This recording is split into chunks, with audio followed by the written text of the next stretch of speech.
What are some ways to help someone you know who's grieving? Today, we're going to look at some strategies that we can use to help provide support and just be present when it comes to someone we know who's grieving, and also look at things that we should probably veer away from. This is a great opportunity to take something that's really uncomfortable for the person who's going through grief, as well as those around them. It's uncomfortable. Taking that and using strategies to make everybody a little bit more comfortable.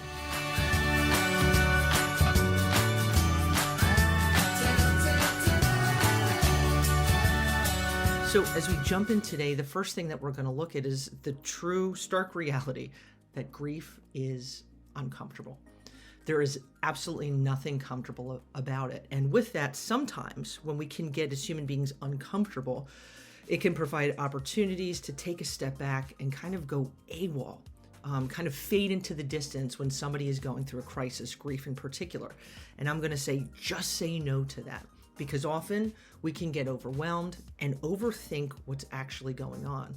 And this is where you need to meet yourself where you're at and thinking, when I go forward and being there for this person, what does that mean? And what does that look like for our relationship? You may not know what to say, and that's okay. Here's what you need to know. Being present, just being there, and not even saying anything goes a really, really long way. Silence is okay. As sometimes we can overthink things where we feel like we need to fill in gaps, right? There's times somebody might just need to cry, or just, hey, we're going to go for a drive in the car and no one's saying anything. It's just that physical presence that somebody's with them that really goes far. I know I've been guilty of that, where I'm overthinking and that I have to fill that empty airspace, and I don't.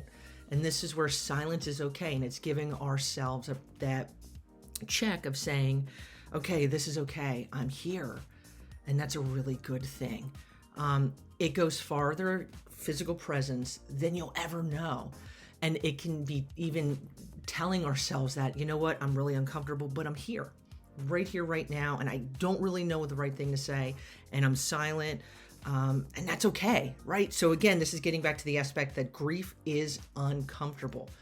And with that, sometimes when we're uncomfortable, we can blurt out or say things because we don't know what to say. And with that, sometimes say harmful things or say things that can be misinterpreted. And this sounds like a lot, but this is where we're talking and we're thinking about things before we're in the moment, right? So things such as, they're in a better place. You'll be better soon. This is horrible and I'm so sorry, but you'll be better, you'll heal.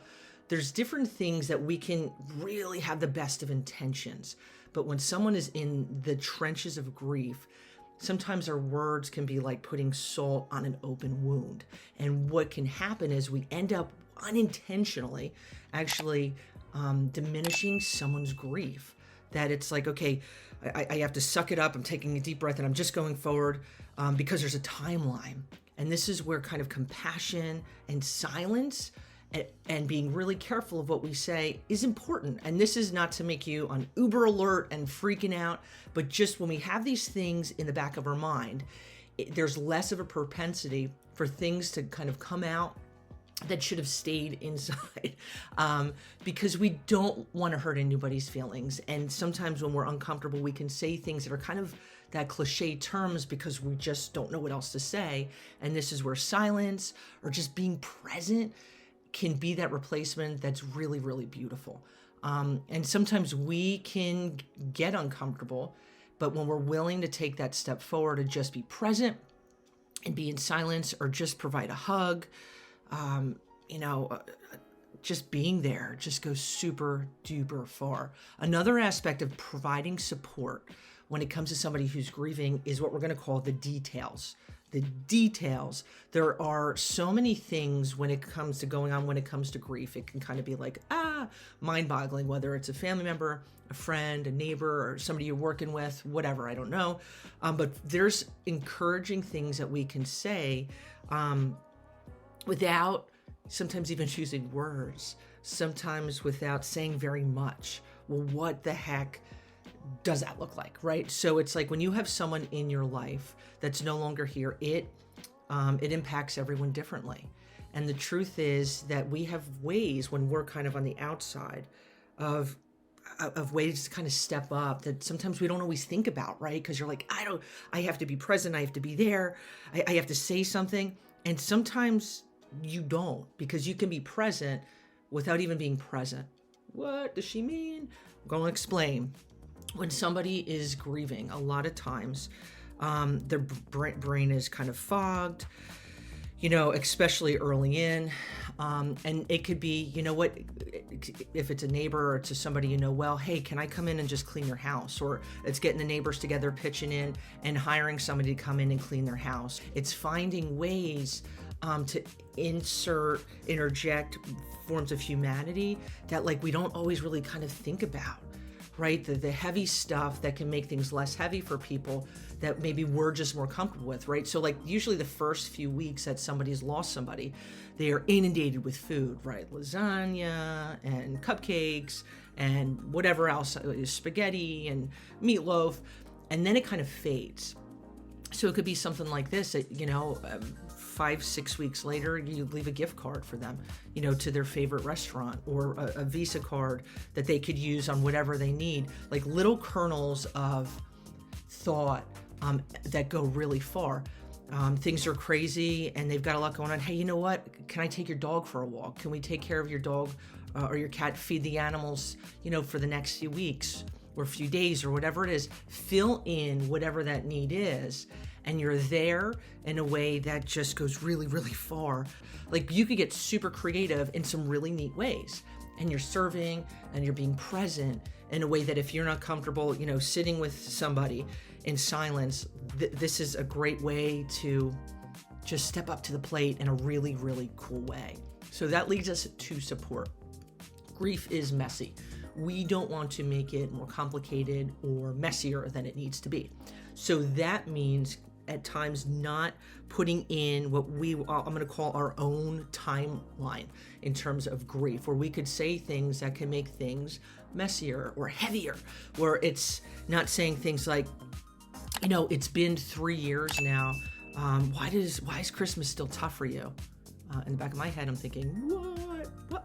But people have said that, right? Things come out where we can have timelines, especially if you haven't gone through it, where it's like, this is still tough for you, or this is still blah, blah, blah, or man, you look really rough.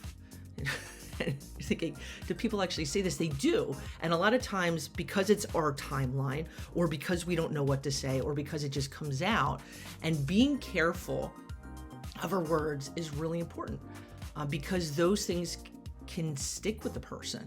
And we want to maybe send messages, because there's going to be times maybe someone that they've been in bed for 4 days, and you don't want to come in and say, get your butt out of bed, you look horrible.